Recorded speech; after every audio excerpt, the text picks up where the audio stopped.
What was the situation with you and Agallah? Uh, Dude, all these are in the book. I can't wait for you to read it. Um, Agallah, that situation's even longer. Um, I worked on this Ghostface album in 2018, and I hadn't talked to Agallah in a couple of years. I don't remember why, just maybe circumstance. I don't think there was any like shit, but I'd heard he was like really down bad. Like someone told me he had like $12 to his name. Um, so I started talking to him. I guess like his birthday was coming up, and he said he wanted this specific pair of shoes. So I bought him the shoes and shipped them to him in New York. And he's like, M80, honestly, like I was gonna kill myself. But like you restored my faith in humanity. Like you bought me these shoes I wanted. They're expensive, blah blah blah blah. So when I started working on the Ghostface album, I came up with this idea to do this remix album. So the album is called The Lost Tapes. The remix version is called The Ghost File. And it's the same album, but on the first half is Bronze Nazareth beat, and the second half is Agallah beat. It's the biggest record I've done to date from a financial standpoint. You know, I spent like $185,000 in the making of the record, um, and it did everything I wanted to do and then some. But we have this giant email thread with all the artists who are associated with the record and Ghostface and management and blah blah blah blah. And I'm telling everyone like what we're gonna do each week. So the same day we announced that album, The Lost Tapes, that's Ghostface produced by Big Go. Agallah just posts on social media and let's hear the remix album that I produced. And it's like, bro, what the fuck's wrong with you? Everyone on this email chain is following my lead. Do not do anything until I tell you. And then, of course, Agallah, instead of being a fucking grown up and just apologizing. Oh, and by the way, I paid him, I think, $4,000 for that. And this is at a time where he has $12 to his name. So, like, I have literally saved his life by buying the shoes. He didn't kill himself. And now he actually has, like, money to get his life together. Okay. And instead of just saying, yo, Em, I'm sorry, man, you're right. I won't do it again. Just goes completely left with it. Like, fuck you. You don't tell me what to do. I'll do what I want. And I got paid very handsomely to turn in, you know, all components of the album, the ghost file, or sorry, the lost tape, the ghost files, all that shit. So I'm not about to you know, what's the phrase? Like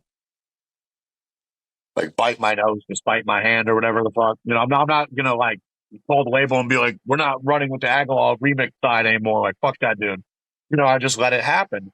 But he just proceeded on. So while I'm telling the world that we have a Ghostface album coming, this dude's talking about a whole other shit that I'm not going to announce for 3 more months. And, you know, then Agallah got all mouthy and it never stopped. Um, then when I started working with Canibus again in 2021, it just escalated and he's calling out me, he's calling out Canibus. And by this time, I don't know what his drug of choice is, but whatever it is, singular or plural, like clearly it's got the vice grips on him. His teeth look like they're fucking non-existent. I hear he's living in various basements and shit, and asking people he meet on like Instagram, like, "Yo, we should do a song together, and like maybe I could live with you." It's like the craziest fucking shit ever. Like, um, and I always told Agallah, I'm like, bro, if I ever see you, like, I'm gonna beat the living fuck out of you. Like, no question about it. Like, in my mind, you're like, you don't even come up to my dick. And I'm backstage at this Ghostface show for Nem's Coney Island Gorilla Fest shit. And I'm talking to fucking Scram Jones, and he walked up to me. And I'm instantly getting ready to like throw a fucking right hook at him. And he's like, stop. Like, I'm going to apologize, and I'm so sorry. And I'm like, dude, just whatever. Get the fuck out of my face. Talk to Ray. And he just starts talking to my friend Ray. And I'm continuing my conversation with Scram Jones and then go say what's up to Go. And I just realized I'm like, dude, these people are just look, I get it. Talk your shit, but be honest about it. Like just be like, M80 helped me when I needed help. M80's done lots of shit for my career. And to be dead honest with you, I wish I was M80. And at least I can move on in a respectful manner. And that's how I feel about DJ G.I. Joe. And that's how I feel about Agallah and a lot of these fucking dudes. Canibus, like, no, just say like you gave up, like Priest. Just say you gave up on me. Like you never thought that your life was going to get any better than what it is. And then when me and Priest became friends again for the whole 2 weeks, Priest sat me down and he's like, "How the fuck do you like do so well for yourself?" I'm like, "I'm grounded, bro. Like, yeah, I have nice things because I fucking work hard. Like you spent your whole life not caring about money. You're a drifter. So don't start caring about your financial future now when you're fucking 50 some years old. That's some shit you're supposed to care about when the money is like plentiful." So like the fact is my now 3-year-old daughter has a college fund and a trust fund and like makes money from Holy Tree Productions on a monthly basis that goes into her account. That's the kind of shit you're supposed to be like planning ahead for.